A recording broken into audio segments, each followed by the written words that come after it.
சென்னை இலக்கிய விழா 2ஆம் ஆண்டு 75வது சுதந்திர ஆண்டு பெருவிழா கொண்டாட்டத்தின் நிறைவாக டாக்டர் திரு டி.கே. ஹரி மற்றும் டாக்டர் திரு டி.கே. ஹேமா ஹரி அவர்களின் தமிழகம் ஒரு வைபவம். Thank you, Vanakkam. She is the lady who sits there. I'm a person of good standing. She is a lady who sits. It will be bilingual. English, a lot of it is English. The slides are in English, and of course, the audience keeping in consideration the bilingual nature of the audience, it will be bilingual. Okay, that's what we had said. Don't worry. Okay, fine. So, first of all, we'd like to thank the organizers for inviting us, especially Mr. Rudra V.S., who called us up 2 days back and requested us to come for this program. Thank you so much to all the organizers, because Chennai needs a lit fest like this, and I'm glad people are come forward to do this. Of course, the main organizers are mostly out of Chennai, so it should get a lot more inbred Chennai activity happening. Fine. Okay, so getting on to the subject, அவங்க கூப்பிடச்சே எதை பத்தி பேசலாம் கேட்டாங்க. தமிழகம் ஒரு வைபவம்னு பேர் சொன்னேன். ஏன்னா ஏற்கனவே அதை பத்தி ஒரு குறும்படம் பண்ணியிருக்கோம். அதையும் இப்போ கொஞ்ச நேரம் போட்டு காட்டுவோம். ஒரு 7 நிமிஷம் குறும்படம் இருக்கு. இந்த ஐடியா நம்ம வந்து தமிழகம் சொல்லச்சே நம்மளுக்கு முக்கியமான விஷயம் வந்து நம்ம what comes to our mind. Is it okay if I talk more in English, because those who are in audience, pure Tamil audience also can English புரியும் இல்லையா? நான் ஆங்கிலத்துல பேசினா ஏன்னா சில பேர் வெளியூர்ல வந்திருக்காங்க, அவங்களோட சௌரியத்தை நம்ம வந்து கருதுல எடுத்துட்டு பண்ணணும். புரியுது இல்லைங்களா? Okay, no I'm taking permission from the Tamil audience that I should speak in English. Okay fine. Sir காது கேட்கல. so நம்ம சொல்லச்சே நம்ம வந்து தமிழகம்னு பேச முதல்ல நம்மளோட கண்ணுக்கு என்ன வருது, நம்ம மனசுக்கு என்ன வருது? டெம்பிள் அப்படி பேச போறோம். கோவில் கோபுரம், a signature landmark of Tamil Nadu, as well as it's in the emblem of Tamil Nadu state itself very uniquely. What else? The idea of Tamil Thai. So when this comes up, people normally say that the idea of Tamil Thai is so unique only to Tamil Nadu. That is what a lot of people say. But no, it's not unique to Tamil Nadu. The idea of the Thai concept is actually pan-global. We'll see it in 2-3 slides. It's pan-global to local. It's global to local. We'll see that, and then we'll go on to Tamil Thai. 2 minutes. This is my wife, Dr. Hema Hari. Namaskaram, everybody here. And the reason we wanted to bring out this concept is that we have been talking about Bharat, and when we say Bharat, of course, Bharat Mata. And we had Bhaskarji before, few speakers before us who was talking so much about the Mata concept. So Bharat Mata, and if we see Bharat Mata is not alone. She is formed of so many other regional Matas, and that's the beauty of this land. We say Ek Bharat, Sresht Bharat. So where is this Ek Bharat coming? It is coming from the thoughts. It is the thoughts that is linking all of us who speak different languages, who are in different parts of the country. Now, after that, if you look at it, if you still dig a little, one more level deeper, you will find Bharat Mata is not alone. She is joined by so many other Matas of so many other civilizations. Every civilization has celebrated their own mothers. And then, if you take it one more level further, you will find a beautiful cosmic connect itself. And that is what we will start with, and then go down to Tamil Thai, and then the splendor of Tamil Thai, which is Tamilagam oru Vaibhavam. Thank you. So, here when you say Bhuloka, that's the earth. That itself, we show it only as mother. Why do we show of all the planets in the solar system, which is the only planet which is feminine and all other planets are masculine? Think for a moment. That's it. So because Bhumata is only can give life. In Venus, Mars, Jupiter, Saturn, there is no life for including Sun. So all other graha, including the sun, which is a graha. All other graha are masculine, only earth is feminine. Of course, in Western thought, Venus is feminine, all that's reason. So in Indian thought, very clear. So that's why we have the Bhuloka. Look at this. It's a very pan-global phenomena everywhere. You look at Bharat Mata, in India you show Bharat Mata. Through the ages, we'll see. There's one variety of painting. And if you look at any other place, if you look at, you look at Persia, what we call Ishwari, in our thought, Ishwari. Look at how the name Bhuvaneshwari, Bhuvaneshwari. Look at how the thought comes through. Look at the similarity in depiction in Mesopotamia 3 millennia ago, 4 millennia ago. And what is it called? Ishuna. So how the name itself, Ishwari to Ishuna to Ishtar, the other Devata, Ishtar of Mesopotamia, Sumeria, Babylonia, they're so phonetically similar, depiction wise similar, in every aspect. So look at this, same thing you have. Similarly, you go to here, spoke about, okay, you want to take Turkey, look at here, Bharat Mata depicted in Turkey, in a coin, silver coin there, in Anatolia, which we happened to visit about 10 years ago. We got this is about 2200 years ago. That's why you're showing there. See, this is now in the Istanbul Museum. Look at the concept, very similar, and the description there is called it Bharat Lakshmi of Bactrian origin. Very clearly explains the idea across the world. Now, if you go to China, it is called Kuan Yin. If you go to Japan, it is called Amaterasu. And if you go to, look at England, what is it called? Britannia. That's called Britannica. You have Britannia biscuit. Britain. Again, there they have this idea of the land being the mother divinity. Okay. Then you go to France. You look at that. Before that, you go to Norse. You have Freya, from which comes Friday. You have the idea of Norse goddess of Germania. The very word. See, Germany is fatherland, but the mother is Germania. There. Look at the idea there. Germany, they call it Vaterland. All this explained in this article is there in a blog for all of you to read. The idea of Mother Earth concept to Jia. It's a pagan thought process going down, right, it has its origins in our idea of the Vedic Puranic divinity. Look at the idea of Desh Pradesh. Every Pradesh has its divinity. So Tamil Thai, Telugu Talli, Kannada Ambe.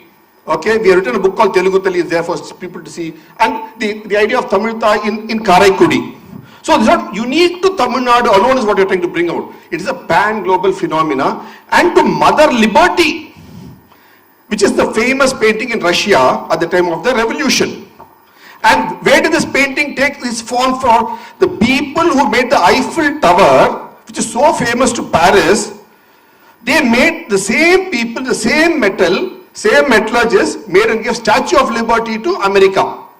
Made by them and provided to them. So that comes, so the idea of that comes, it's a pan-global phenomenon. So during freedom struggle, this idea of Mother India, Bharat Mata, took up prominence for us, and Abhinavanath Tagore has written a wonderful painting of Bharat Mata. Many people have, hundreds of people have done. One or two we are showing here for sample purpose. It's all there for it to read in the Bharath Gyan blog. Okay, and he actually, Mahatma Gandhi visited a Bharat Mata museum in, look at this Bharat Mata museum in Varanasi.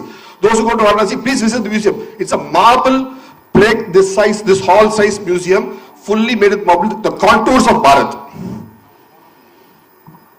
See, here this is the museum. See, look at the contours of Bharat made in marble to the latitude and longitude. The actual with all the hills and all the. Today you speak about topography. They made this topography 80 years ago. So it's there, Bharat Mata. So it's there all over. So you got different Bharat Mata all over India. Actually, not one. So the idea is common. You see across the world. Now, if you look at this, so if you show this, now look at this map in India where you have the idea of Bharat Mata. You have Bharat Mata, you have Marathi Ai, you have Gujarati Ba, Kannada Ambe, Tamil Thai, Telugu Tali, Utkala Janani, Bango Mata, Manipuri Imma, Assam Ai, all, and Kashmira Puravasini. So all collectively adds up to the idea of Bharat Mata, in which all are siblings. There's a beautiful idea. So Tamil Thai is a tiny idea, matra illa. Tamil matra idea illa. Lord, saying the Kudi in the Kulindelo, Embava, in Raj Pande Pesar, or the Sivili Putur. Right, good. So see, Ide Bharat Mata painting we had in Manchester, but look at that, she is handcuffed. The painting of her being handcuffed. And look at the solemn face she has there. How she has shown before independence. Now look at this idea of Shakti, which Bharatiyar, he speaks about Shakti Devi very much clearly. And then it comes to the Bhudevi. Shakti is cosmic. Cosmic Shakti to Bhudevi, to the solar system where you have Bhudevi. From solar system you come to Bharat Mata. You see how it comes out. Then you come to the Pradesh Mata, be it Tamil Thai or Telugu Talli or Kannada Ambe or any of them. From them you come to Grama Devi. This is not global to local, to the skies, to the earth.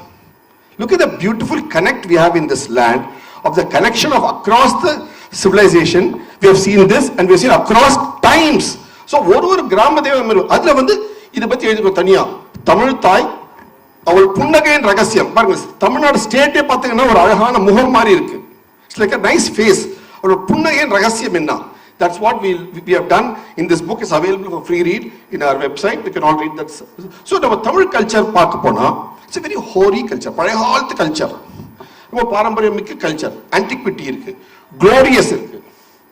எப்படி support பண்ணுது? ஏன்னா ஒரு antiquity க்ளோரியஸ்னஸ் ஒண்ணுனா என்ன ஒண்ணு முதல்ல சாப்பிடுறதுக்கு உணவு வேணும். You need food. You need money to live. You need prosperity. Only if you have that, you can have a glorious culture. Without food, if you are living in a desert, நீங்க பாலைவனத்துல இருந்தா உணவு இருக்காது, glory கிடைக்காது. So you must have glory to your culture. How do you get that glory to your culture? See, I saw this advertisement about 20 years back in front of Madras Airport, done by the Tamil Nadu Tourism Department then. They said, look at this caption. Only heavens have more gods. This was by some IAS officer of tourism, TNTDC, done some 20 years ago.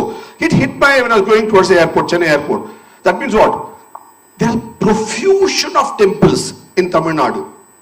How is profusion of temples possible at all? How is profusion of temples possible? When you have civil engineering, you must have money. Every town must have money to build temples. You must have architecture. You must have engineering. You must have divinity. And prosperity not for 5 years, 10 years, 15 years as economic models. Prosperity must be across decades, across centuries, across millennia. That is what this land gave, because of which we have been prosperous. And how did this prosperity come about for this land? If you look at it, it came about not from colonial exploitation as Europe got, or the Americas got, or South America got. It came from internal resource mobilization. That is the key to the prosperity of whole of Bharat.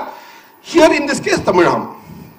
And even there, if you see, it was actually surplus generated in the villages which supplied to the Nagara. So Grama supported Nagara, not other way around. Now what is the model we have? Nagara supporting Grama. It's an unviable, unsustainable model. Earlier the model was Grama supporting Nagara. That's why it was sustainable. About that we written extensively in our book. Please read it. Okay? And if you see this, one thing that whole of Bharat did, in this case Tamil Nadu also did. What is it? They used their main things, land, water, vegetation and mines in a very sustainable manner. People think the word sustainable is a new word, new jargon. No, the word sustainable has been in this land. Every land has this word sustainable built in it. So that is how. So you see the connect between the cosmic Shakti to the Bhudevi on earth, to Bhuma Devi on earth, to different matas across. I wanted to say one mata. Can you just go back to one mata? Or is there in Indonesia? No, go back one slide to the opening slide.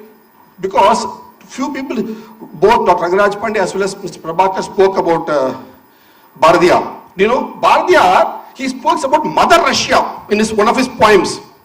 He says, Bharata Mata, that is Nampaloda Sakti, Kannapattadanalu, and Mother Russia woke up from her slumber. Mother Russia did not wake up from her slumber on her own. She woke up from the slumber because of the drishti of Sakti from Bharatam saw her. So there's a connect across the ties, across the land. Be it Britannica or Statue of Liberty or Mannat. Look at the word Mannat. The three divinities of Arabia. You have pan-global. So that we have seen. Now I'll show you. We have seen how the prosperity of the land is built on this. Now we will show you a short film. Is it? We're going to the film. We'll show you a short film about how this land has been prosperous through the ages. Just a 5-minute film. We made this about 12 years ago, so you'll see a much younger couple there.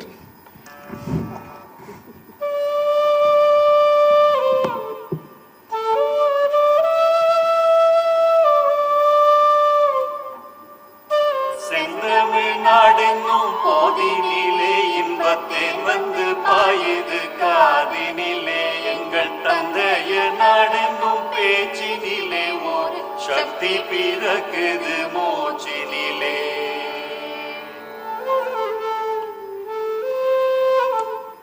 உலகில் தமிழ் பண்பாடு, கலைத்திறன், மொழிவளம், இலக்கிய நயம் இவை எல்லாம் எல்லையற்ற பிரசித்தி பெற்றது.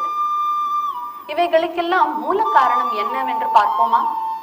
பல்லாயிரம் ஆண்டுகளாக இருந்த மண்வளமும் பொன்வளமும் இவற்றை ஊட்டி வளர்த்தன. இந்த வளமையின் ரகசியம் என்னவென்று பார்த்தால் ஈடற்ற தொழில் சிறப்பும் திறமையும் கிராமிய நலமும் தான். தமிழகத்தில் கிராமம் கிராமமாக பாத்திரம், மற்ற பொருள் பண்ண, வாழ்த்தீட்ட எஃகு பற்றைகள் இருந்தன. தமிழ்நாட்டிலிருந்து உலக நாடுகளுக்கு மிக பெரிய அளவில் ஏற்றுமதி செய்யும் பொருளாக இரும்பு விளங்கியது. வெளிநாடுகளில் இதனை வுட்ஸ் ஸ்டீல் என அழைத்தனர். இது உருக்கு எனும் தமிழ் சொல்லிலிருந்துதான் வந்தது. இதனை உற்பத்தி செய்த மிக பழமையான எஃகு பட்டறை ஒன்றை கூடுமணல் ஈரோடில் இப்பொழுது கண்டுபிடித்திருக்கிறார்கள். ஜிங்க் செய்யும் தொழில்நுட்பத்தை உலகத்துக்கு கற்றுக் கொடுத்ததே தமிழ்நாடு. துத்தநாகம் என்ற பெயரில் ஜிங்க் தமிழகத்தின் ஒவ்வொரு கிராமத்திலும் உற்பத்தி செய்யப்பட்டது. இதை பொது ஆண்டு 1550 சீனர்கள் கற்று அதை தொத்தாமு துத்தநாக் என்று பெயரிட்டு பின்னர் இந்த தொழில்நுட்பம் தட்டி என்ற மறுபெயரில் ஐரோப்பிய நாடுகளுக்கு பரவியது. இது மட்டுமா, இண்டிகோ எனும் நீல சாயம் தயாரிக்கும் ரசாயன தொழிலிலும் வல்லவராக இருந்தார்கள். அவுரி செடியிலிருந்து இண்டிகோ எனும் நீல சாயத்தை நுட்பமான ரசாயன முறையில் பிரித்தெடுத்து அவற்றை வில்லைகளாக பன்னாடுகளுக்கு ஏற்றுமதியும் செய்தது நம் தமிழகம். இதற்கு முன் உலகில் எங்குமே காணப்படாத ஒன்று இந்த ரசாயன முறை.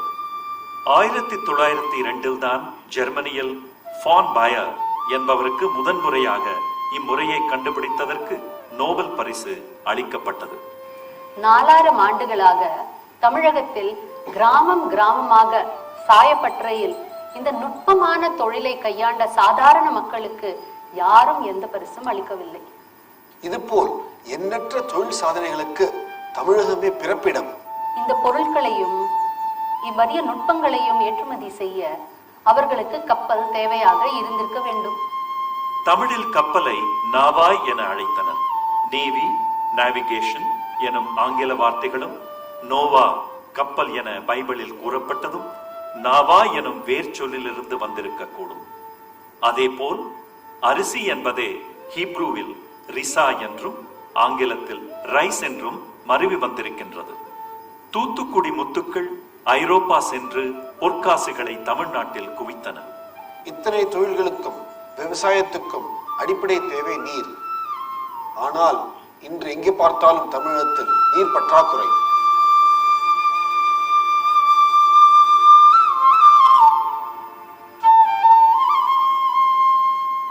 நீர் இல்லை, ஏரிகளோ வற்றி கிடக்கின்றன, குளங்களோ வறண்டு கிடக்கின்றன. அப்பொழுது தமிழகம் எப்படி செழிப்பாக இருக்க முடியும்? பல்லவர்கள் ஆண்ட காலகட்டத்தை நோக்கினால் தமிழகத்தின் நில அமைப்பை அவர்கள் சரியாக புரிந்து வைத்திருந்ததை அறியலாம். மேற்கில் உள்ள மேற்கு தொடர்ச்சி மலை கிழக்கே உள்ள வங்கக்கடலை நோக்கி சரிவாக அமைந்துள்ளது. இதை புரிந்து கொண்டுதான் அக்காலத்தில் ஏரிகளை அமைத்தனர். அனைத்து ஏரிகளும் ஒன்றோடொன்று கால்வாய்கள் மூலம் இணைக்கப்பட்டிருந்தன. தமிழகத்தில் எங்கு மழை பெய்யனும் உபரி நீர் அனைத்து ஏரிகளையும் கால்வாய்கள் மூலம் சென்றடைந்தது. எனவே நீர்வளம் நிறைந்ததாக தமிழகம் இருந்தது. 3 போகங்களும் கிடைத்தன.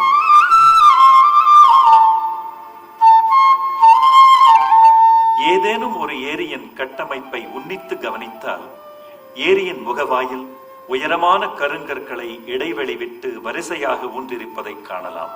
மழைக்காலத்தில் ஒவ்வொரு ஏரியிலும் இந்த கற்களின் இடையே மண்ணை வைத்து அடைத்தார்கள். மழை நீரை இந்த செம்மண்ணால் அடைக்கப்பட்ட கற்களின் உயரத்திற்கு ஏரியில் தேக்கி வைத்தார்கள். 1 வாரத்திற்கு மேல் இந்த உயரத்தில் மழை நீர் தேங்கிய பிறகு அந்த கற்களை சுற்றி இருக்கும் செம்மண்ணை தகர்த்து அதிக நீரை தொடர் கால்வாய் மூலம் அடுத்த கிராமத்திற்கு அனுப்பி வைத்தனர்.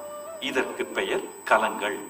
ஏன் இப்படி செய்தார்கள்? நீரை இவ்வாறு தேக்கி வைக்கும் போது அதன் அழுத்தத்தினால் நீர் பூமியில் ஊடுருவி சுற்றியுள்ள கிணறுகளின் நீரின் அளவை அதிகரிக்கும். இது அடுத்த ஒரு ஆண்டுக்கு அந்த கிராமத்தின் நீர் தேவைகளை பூர்த்தி செய்தது.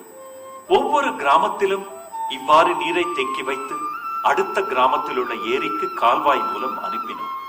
தமிழகத்தில் இதுபோல் சுமார் 53,000 ஏரிகள் இருந்ததாக தெரிகின்றது. இவற்றில் பலவும் இன்றும் இருப்பதை செயற்கைக்கோள் மூலம் எடுத்த புகைப்படத்தில் காணலாம். இருந்தாலும் அவற்றை இணைக்கும் கால்வாய்கள் அழிந்து மறைந்து போய்விட்டன. காவேரி, வைகை, தாமிரபரணி நதி சமவெளிகளில் நீர் சேமிப்பிற்கான மற்றொரு வழிமுறையும் கண்டுபிடிக்கப்பட்டது. இந்நதிகளின் கிளை நதிகளின் பாதையில் குளங்கள் வெட்டப்பட்டு மழைக்காலங்களில் வெள்ளம் ஏற்படும் போது உபரி நீர் இந்த குளங்களில் சேமிக்கப்பட்டு மழைக்கு பின்பு வெள்ளம் வடிந்த பின் கிராமங்களுக்கு இந்நீர் பயன்பட்டது. காலம் காலமாக இவ்வாறு கிராம வளமைக்கு வழிவகுத்தார்கள்.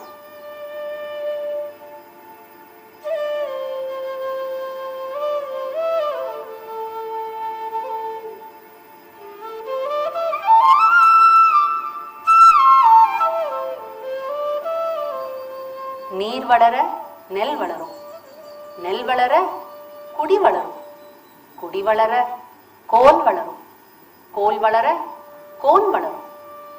பண்டைய தமிழர் இயற்கை வளத்தை எப்படி தங்கள் தேவைக்காக மட்டுமே எடுத்துக்கொண்டு மீதத்தை மற்றவர்களோடு பகிர்ந்து கொள்ள வேண்டும், தாங்களும் வாழ்ந்து மற்றவர்களை வாழ வைக்க வேண்டும் என்பதற்கு ஒரு தனிப்பட்ட சான்றாக அமைகிறார்கள். தமிழன் மற்றும் தமிழரின் தொடர்ந்து நிலை நிறுத்தத்தக்க வழிமுறைகளை நாம் மீண்டும் உயிர்ப்பிக்க வேண்டும். அப்படி செய்தால் நாம் மீண்டும் தமிழகத்தின் முகத்தில் புன்னகையை மலரச் செய்யலாம். வாழிய செந்தமிழ் வாழ்க தமிழர், வாழிய பாரத மணி திருநாடு, Vande Mataram, Vande Mataram, Vande Mataram. The reason we wanted to show you this film, thank you, is because when we talk about culture, we are always under the impression it is music, it is art, fundamentally art, different forms of art, visual and other performing arts. We fail to recognize that all these arts could not have been possible if you do not have the culture of practicing industry sustainably and generating prosperity. So prosperity, generating prosperity, and the beauty in our land, not just Tamil Nadu, all across this civilization, if you see, is that the art is actually very tightly integrated with the ethos of the people. You can see the ethos coming out in the way, whatever the art is depicting, the materials that are being used for the art. So all of that, they are very tightly, the stories that they portray. We saw so many that Sai Swarupa here just spoke about, and Ms. Neena Rai spoke about gold plating was very common. How did we get that gold? India does not have gold mines. It has not had, now you only have Kolar, which is a very small mine compared to the size of mines and the size of gold that we have even today. And she's talking about Dasharatha's times Ayodhya was already gold plated. That means his forefathers had already accumulated so much of gold. Why did they throw Asit out? So all these kind of political wars were not just only, our history is full of lot of other kind of message also. We have to read our literature from all three levels, both from Adhyatma and all the Adi Deva, Bhuta, everything. There is also practical trade, practical applications and practical prosperity that was generated, which is why you had all this gold, and that is what gave all this prosperity, and that is the culture. See, there are three beautiful words, actually, we use it very commonly, but we don't think about it. To do something repeatedly in a common manner as a habit is called achar in the north, and in south It is actually a different form and it is known as acharam instead.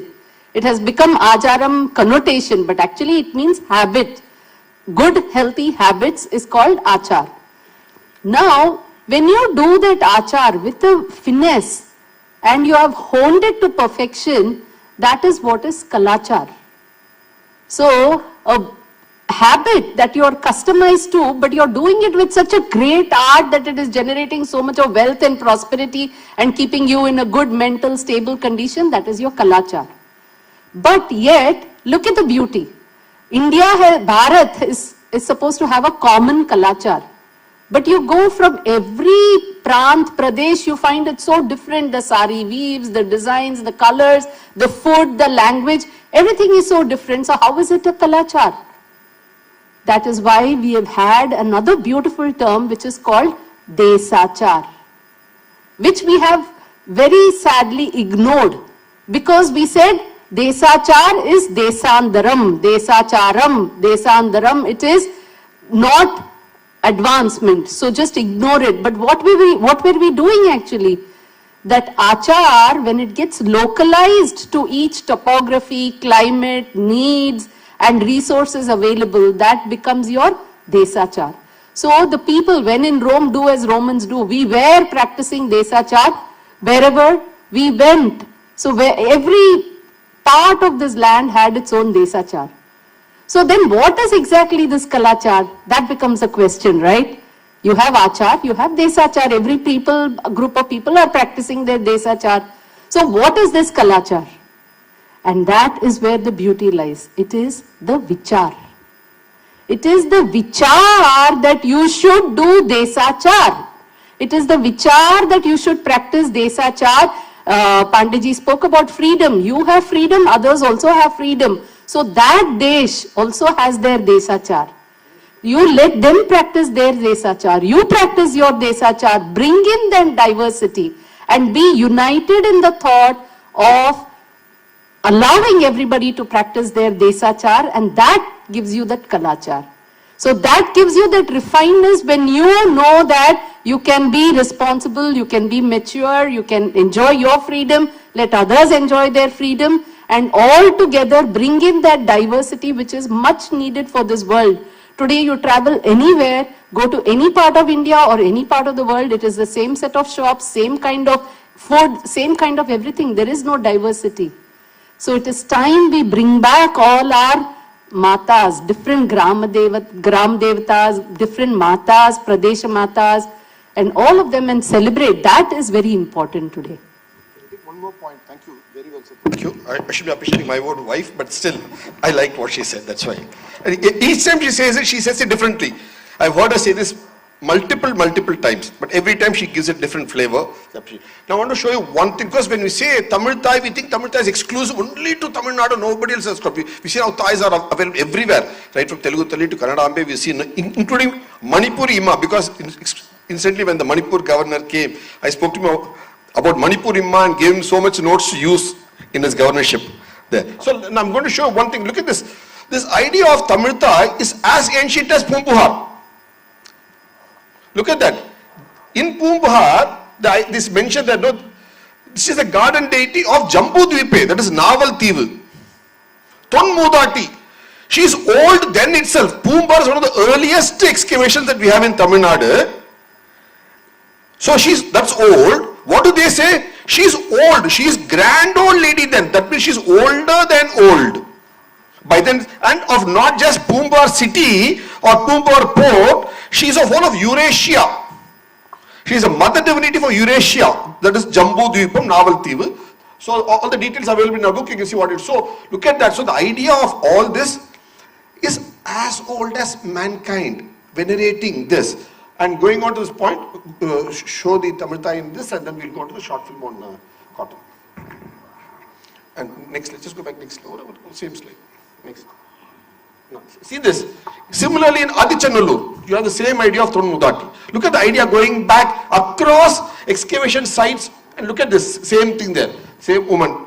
So look at the idea is common, you see this in Egypt also, you'll see it. You see it in Mesopotamia, you'll see it. You'll see it in Arabia, you'll see it. You see it in Mother Russia, you'll see it everywhere, you see this. And the image in Karaikudi is only a come down from that. Come down means, it's not in a wrong term, come down through ages. It's in that same slide.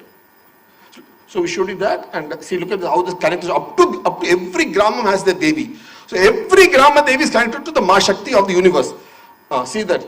So there you see this, the same connect you're seeing up to the present Tamil Thai, which is what we showed in the film. Now we'll see, she spoke about prosperity. How does this, one of the unique things, prosperity, the trade that we had with across the world. And every term in every of the Indian language, be it Telugu, Sundara Telugu, as Bharatiyar called it, or any other language, has got this. Let's take one word, sari, because so many ladies are wearing sari. How did the word sari come about? English word sari. English word shawl, because What is this shali?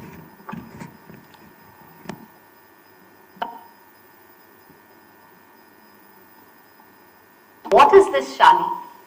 Shali, if you see the word itself, has a very close resemblance and connect both phonetically as well as what it represents with the word selai in Tamil for cloth. And Tamil and Malayalam and Tamil are sibling languages. I mean, Malayalam has come out of the offshoot of ancient Tamil with a blend of more Sanskrit in it. Then the shali is also very similar to sari. And we all know that r and l sounds, they get interchanged often. Especially you will notice that with the Chinese, the r and the r and l's will keep getting frequently replaced in words, in English words. So sari, shali, selai, they all seem to denote the same kind of a garment in India.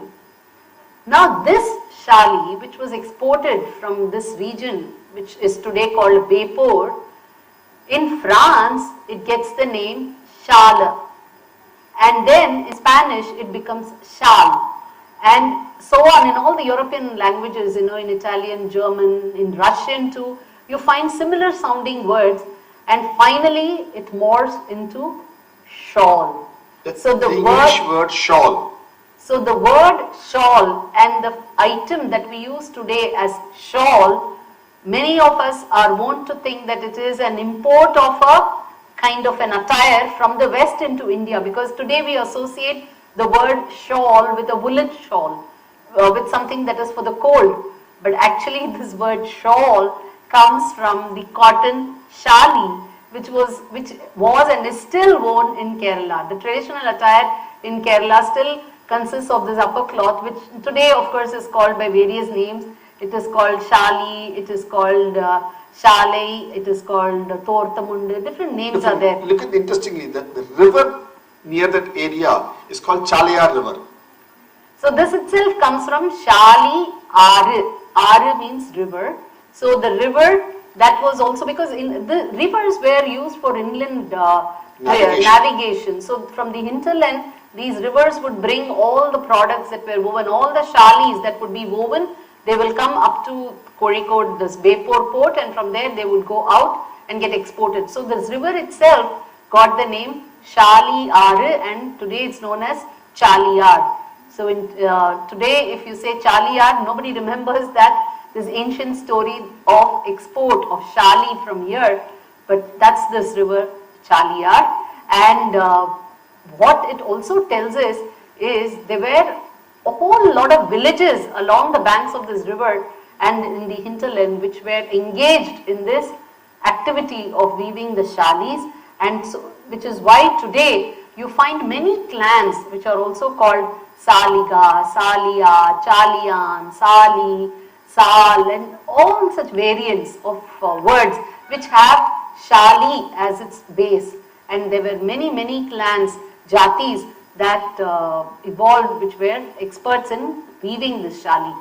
And now another interesting twist to this word shali or selai or sari is the connect with the word jallika in Sanskrit. In Sanskrit, jallika is the web that is woven by the spider.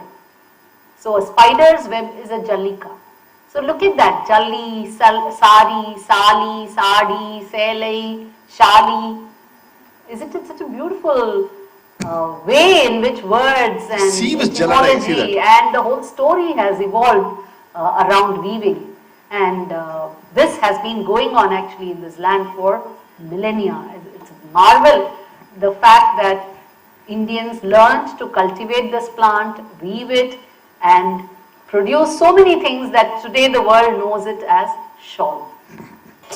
Thank you. One thing I want to say is, see, like that, see, Chera land was popular for, that is, Chera Choy Party, I think he mentioned this, please. So Chera land is so popular for exporting shawl, sailor to this. And you know what? We speak of a subject called history. She mentioned she's a historian. Others said, who gave the word history? The word history, who gave it? A person named Herodotus, a Greek person, about 500 BCE. In his book called Historia by Herodotus. From that book, Historia, we get the term history in English language. One of the points he mentions in this book is somewhere we have that. You want to show that? You can show that in, I think in cotton, you can show that slide if you want. Do you know what he says? It is strange that Indians grow sheep wool on plants.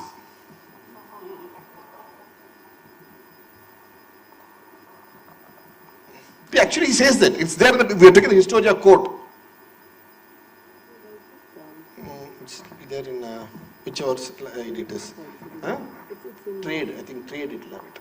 Trade will have it. We have only about 108 subjects. In each subject we can speak for 5 to 7 hours. So we have about 1,000 hours of content like this. That's all. So if you give us 40 minutes, we can't do justice to it, frankly. So the idea is that what? This land, Bharat, is a repository of knowledge. How did the name, because we spoke about the name Bharat elsewhere, how did the name Bharat come about to this land? That's a question. Did it come from the king, Jadabharata, or how did he get the name Bharat then? That's a question. That has to be answered. Answers available both in Jain literature, because Jadabharata's father is who? Rishabdev, Adinath, the first Tirthankar, and as well as in Puranic legend, he is the early king. Why did Jadabharata get the name Bharata? So did he give the question, again coming back to the question, did he give his name to the land, or did the land give him his father to decide the name for him? What does the name Bharat mean then? I'll show the slide, Bharat. Yeah. In fact, even in Rig Veda, you'll find the term Bharatam Janam. So the land already, it says that the people of this land are called, this land is called Bharatam. So what is this Bharat then? Sorry to interrupt. Because here, only here I get a chance to interrupt my father, I can't. So, Vishwamitra, see, people think citizenship, democracy. Look at the word Bharatam Janam, she said. This is a Rigvedic term, Bharatam Janam, talking about citizenship in a democracy in Rigveda pre-Rama times, that is pre-5100 BCE. That is what it is. The term is a Bharat. We have a film for it. Go to a website, see the Bharatam Janam. There's a full film, 3-minute film on that Bharatam Janam, one word around the word Bharat. How did the word Bharat come about then? Want to show the film? It fundamentally comes, I don't know if we have time, it fundamentally comes from the two parts of that word, Bharata. Bha meaning knowledge, enlightenment. After, just like the sun which throws the light, lightens up the world. So Bha is for enlightenment, knowledge, and Rata. See, you know Kamadev's wife, right? She's called Rati Devi. Because Kamadev is desire, Rati Devi is that who is pleasurable, who is to be relished. So she's such a beauty. So that it pleases your eyes, and also that Rata, this is the small ta, Rata. Rata means to relish. So Bharata is a land where people relish knowledge. And that is one level of meaning. Now, there are so many other levels.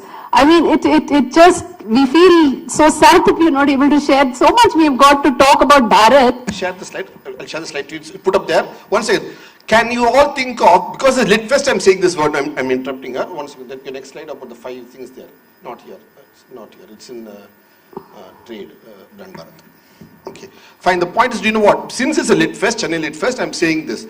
Can you think of any other land in the world, any other land in the country in the world which calls itself a land of knowledge? A land where people are connoisseurs of knowledge. Look at the forethought of our ancestors who decided to call this land Bharata, meaning land where people are connoisseurs of knowledge. Is not Roma Harshana, like Rishi Roma Harshana. They didn't call it by any king name, they didn't call it by geography, they didn't call it by my uncle's name, auntie's name, wife's name. They called it Bharata, land where people relish knowledge. That's all. Instantly Jada Bharata, Rama's brother Bharata, Shakuntala's son Bharata, all get this from here. Look at the beauty of it. Bharata means what? Do you not say anything else? Land that relishes knowledge. Who will relish knowledge? Who seek knowledge only will relish knowledge. Who will be a connoisseur? Only if you seek it, you will be connoisseur. Otherwise, it's like having Tamil. Many of you would know a saying in Tamil.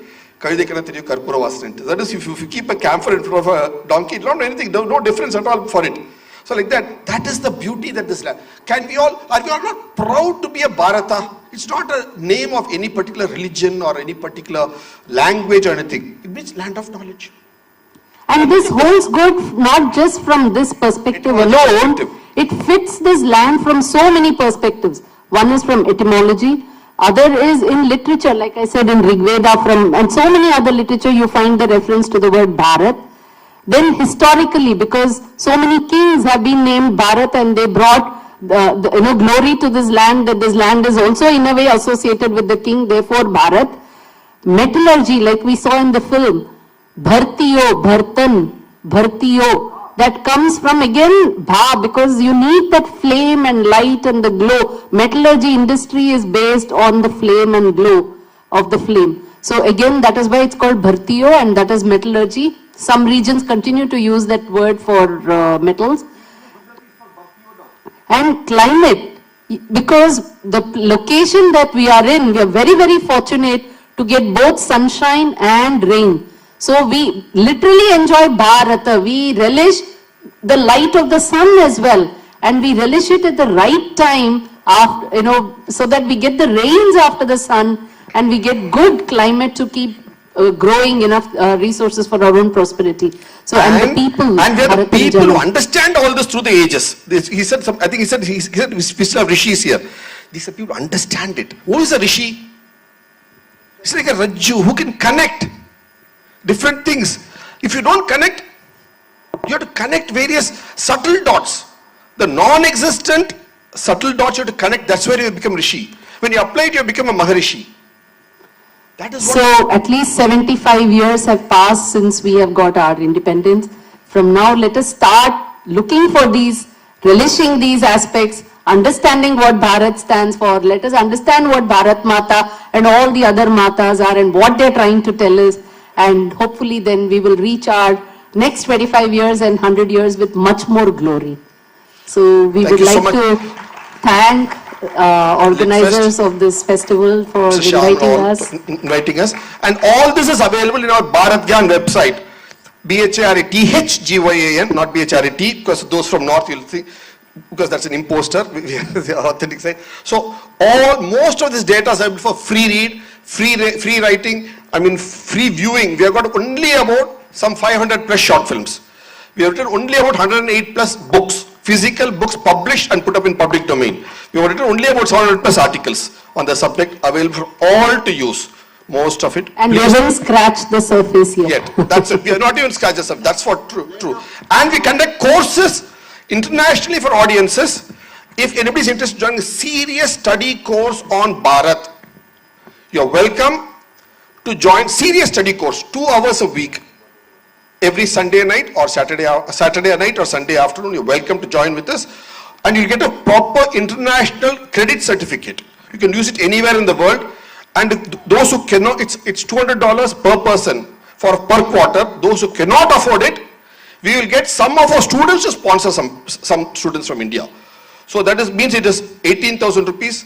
Of course, it's an international premium course. We can help. Those who are interested, join. Those who cannot to pay, we will get somebody else to pay for you. That offer is also available to all to use. That's all there. Just come to the Bharath Gyan website. All the link is there.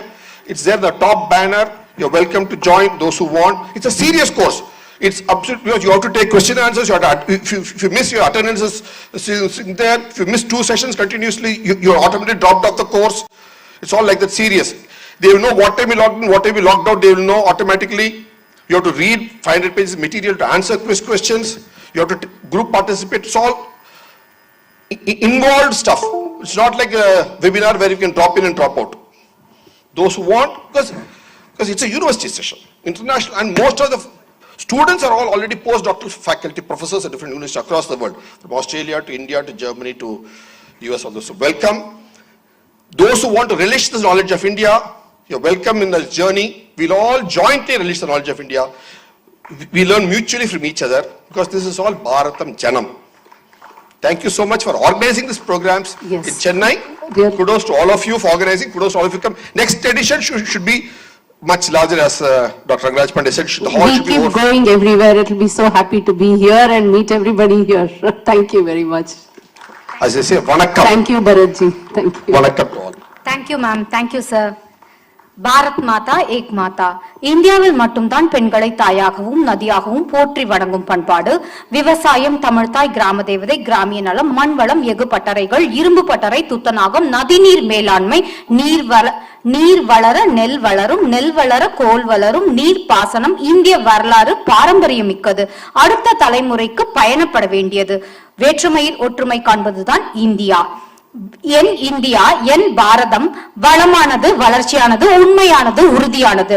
ஆமாம், நாம் பாரத தேசத்தை சேர்ந்தவர்கள் என்பதில் பெருமிதம் கொள்வோம் என அழகாக பாரதத்தை பற்றி எடுத்துரைத்த திரு டி.கே. ஹரி அவர்களுக்கும் திருமதி டி.கே. ஹேமா ஹரி அவர்களுக்கும் எங்களது நன்றிகள்.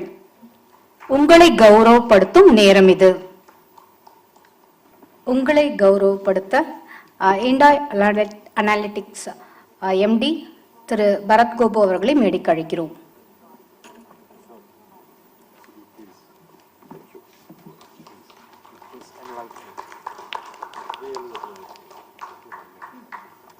Okay, sir.